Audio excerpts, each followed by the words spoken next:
आज हम लोग सीखने वाले हैं प्रश्नावली 5.6। सीख तो रहे अवकलन ही।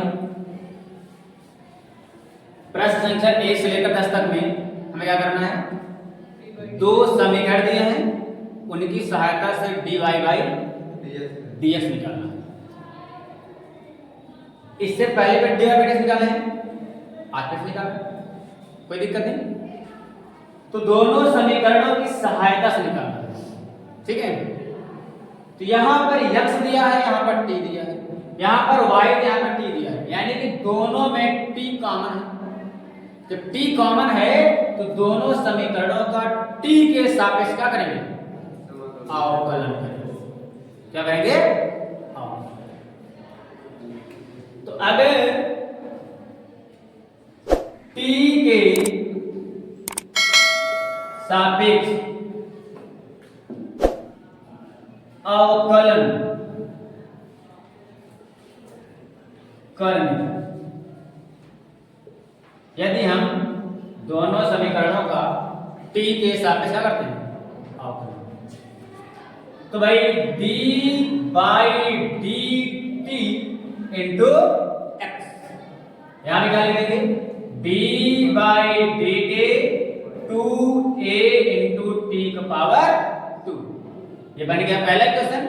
ऐसे ही दूसरे में d by dt into y बराबर d by dt into a into t की पावर 4।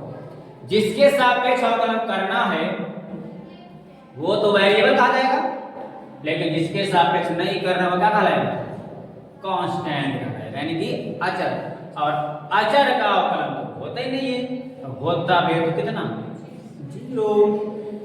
तो dx by dt 2a constant है, d बाई dt t का पावर 2, dy बाई dt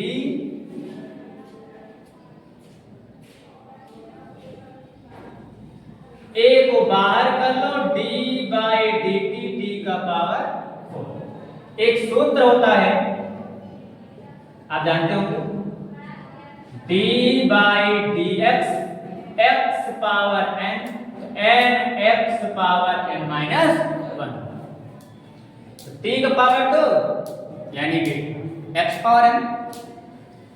तो यहां से dx बाई dt 2a को रहने दो, ये हो जाएगा 2 पहले आ जाएगा t का पावर 2 माइनस 1, और सॉल्व कर लेंगे d by dx by dt 2 कितना हो गया, 2 दूनी 4, a तो रहेगा t का पावर 2 बेस 1 है a, तो dx बाई dt 4at। ऐसे ही dy बाई dt कितना जाएगा, a इंटू 4 पहले आ गया, t का पावर 4 माइनस 1। अब dy बाई dt की बात करेंगे तो 4at का पावर 3। तो समीकरण 1 का अवकलन 4at, समीकरण 2 का अवकलन 4at3। ठीक, हमें क्या निकालना है, dy बाई dx, यानी कि y ऊपर वो x नीचे। तो समीकरण 1 समीकरण 2, तो समीकरण 2 में समीकरण 1 से भाग करने पर, तो समीकरण 2 भागे समीकरण 1 dy by dt divide by dx by dt। Left hand को लेफ्ट हैंड में भाग किए हैं, राइट हैंड को राइट हैंड में भाग कर लेंगे। dt से dt क्या हो गया, कैंसिल, तो dy ऊपर बचा, dx नीचे, 4a से 4a कटा, t क्यूब ऊपर है, t नीचे है, तो t से t कटा, बचा कौन, t square is the right answer. ठीक, तो आपका आंसर क्या है, t स्क्वायर। आया समझ में, कहीं कोई दिक्कत? ऐसे सवालों को सॉल्व करते करिए। अगर x और y में दिया है तो x वाले को dx बाई dt हो निकालो, y वाले को dy बाई dt निकालो और समीकरण 2 में 1 को भाग कर दो, आंसर आएगा dy बाई dx, जो कट जाएगा तो बचेगा बच जाएगा। ठीक,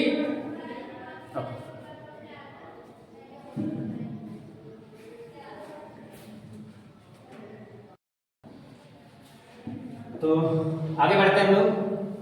अगला क्वेश्चन है x equal to a cos theta और y equal to b cos theta.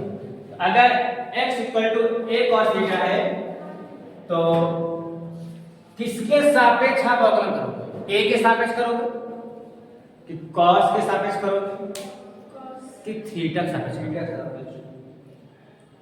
Theta के सापेक्ष अवकलन करना। कैसे? d बाई डी थीटा, क्योंकि एंगल बदलने से वैल्यू क्या होगी? बदलेगी, है ना? तो d by D theta into x, यहां पर भी d by D theta into a cos theta. ठीक है, इसको मैं थोड़ा सा अलग कर देता हूं ताकि आपको पार्ट पता चले। यहां से d by D theta into y, तो d by D theta b cos theta, यहां का समझ? ठीक है, तो dx बाई डी थीटा, इसमें थीटा वाला ही बदलेगा, ये क्या हो गया? कांस्टेंट।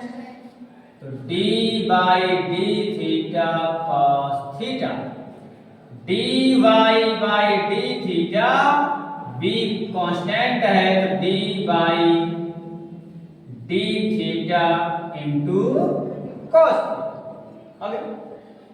तो dx बाई डी थीटा निकालेंगे तो cos थीटा का अवकलन कितना होता है? ठीक है, हम यहां लिख दे रहे हैं d by dx cos x का अवकलन होता है माइनस का sin x। लिख दिया, तो यहां लिख दिया माइनस का sin थीटा। ऐसे यहां आ जाओ, dy बाई डी थीटा बराबर b इंटू माइनस का sin थीटा। अच्छा, यहां b नहीं है, a है, यहां पर आप a ही लिख रहे हैं। तो dx बाई डी थीटा की वैल्यू आ गई minus a sin theta, dy by D theta की वैल्यू आ गई माइनस b sin थीटा। हमें ज्ञात क्या करना है? dy by dx। तो भाई इसको आप बना लो समीकरण 1, इसको बना लो समीकरण 2। तो समीकरण 2 में 1 से भाग करने पर dy बाई dx बराबर dy by D theta whole divide by dx by D theta. Left को लेफ्ट में डिवाइड किया है, राइट को राइट में, तो माइनस का b sin theta divide by minus का a sin थीटा। तो माइनस से माइनस गया, साइन से साइन गया, बचा क्या? d अपान a, और d थीटा से d थीटा गया, तो dy बाई d थीटा बराबर b अपान a। आई बात समझ में? dx बराबर राइट, dy बाई dx बराबर b अपान a। ठीक है भैया, ओके। तो उम्मीद करते हैं आप समझ गए हो, है ना? जैसे पहला सवाल था वैसे ये सवाल है। ओके,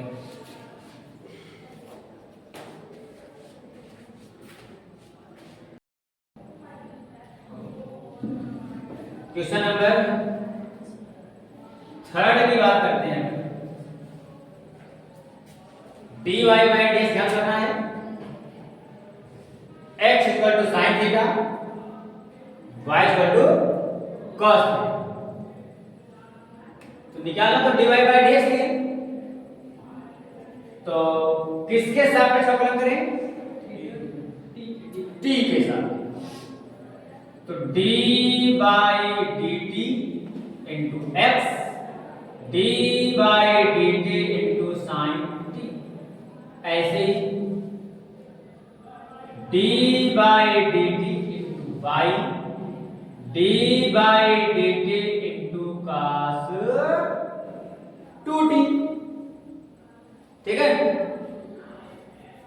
अगर यहां अवकलन देखें dx बाई dt के बारे में, sin t है, आपको पता आता है d by dx sin x का अवकलन होता है cos x, और d by dx cos x का अवकलन होता है माइनस का sin x।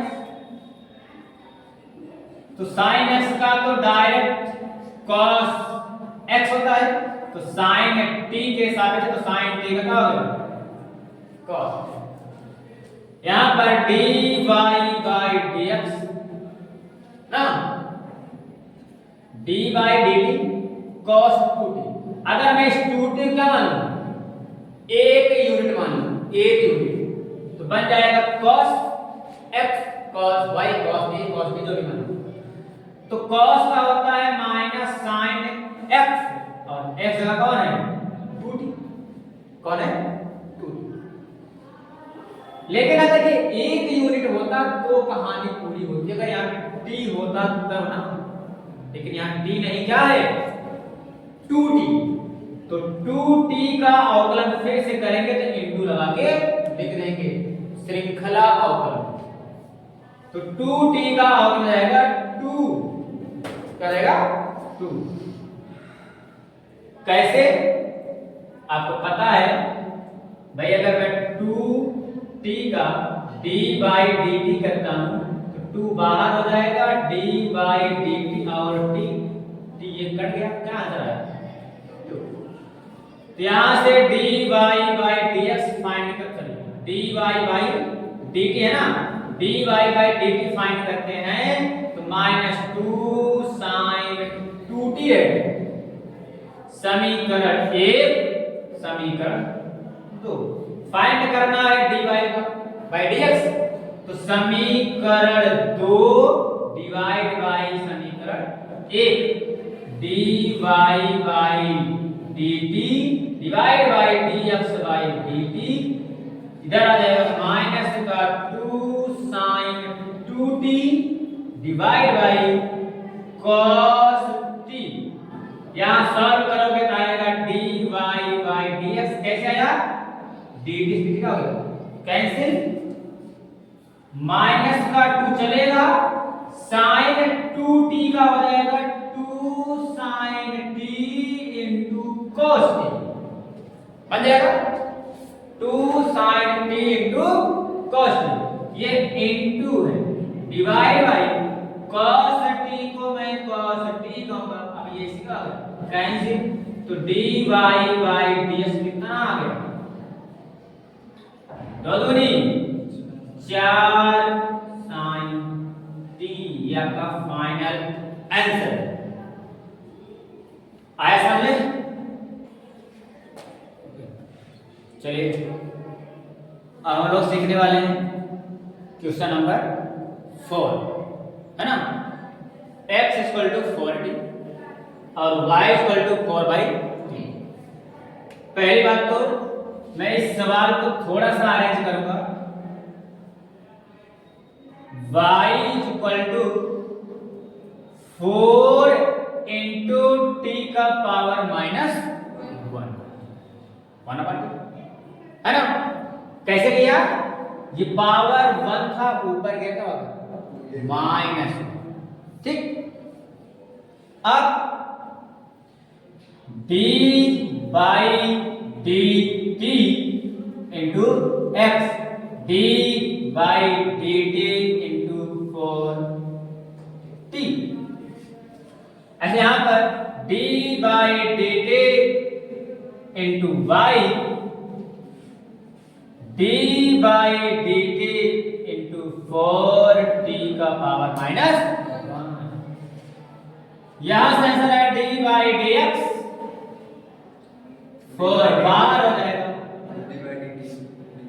D by D T 4 बार हो जाएगा D by D T into T. यहां पे देखो D Y by D T 4 बार आ गया D by D T T का पावर माइनस 1। ये डी टी से डी टी कैंसिल हो जाने के कारण 1 हो गया तो कितना आ गया 4। यहां पर D Y by D X 4 तो 4 रहेगा टी का पावर 1 होता तो काम बन जाता टी का पावर क्या है -1। इसका मतलब है फार्मूला कौन सा D by D x power n x power n -1। तो भाई -1 पहले आएगा टी रहेगा -1 -1 ये तो हो गया है। इसी को देख लो डी अच्छा यहाँ पे टी बार बार x लिख रहे हैं ना D Y by D T -4 और टी का पावर -2। थोड़ा सा अगर और सॉल्व करोगे आप इसको लिख पाओगे -4 बटे टी स्क्वायर। क्यों क्योंकि जो टी पावर -2 है कहां आएगा नीचे क्या बन जाएगा पावर -2। बस समीकरण 2 समीकरण 1 तो समीकरण 2 में समीकरण 1 से क्या करना पड़ेगा भाग करना पड़ेगा आप लोग।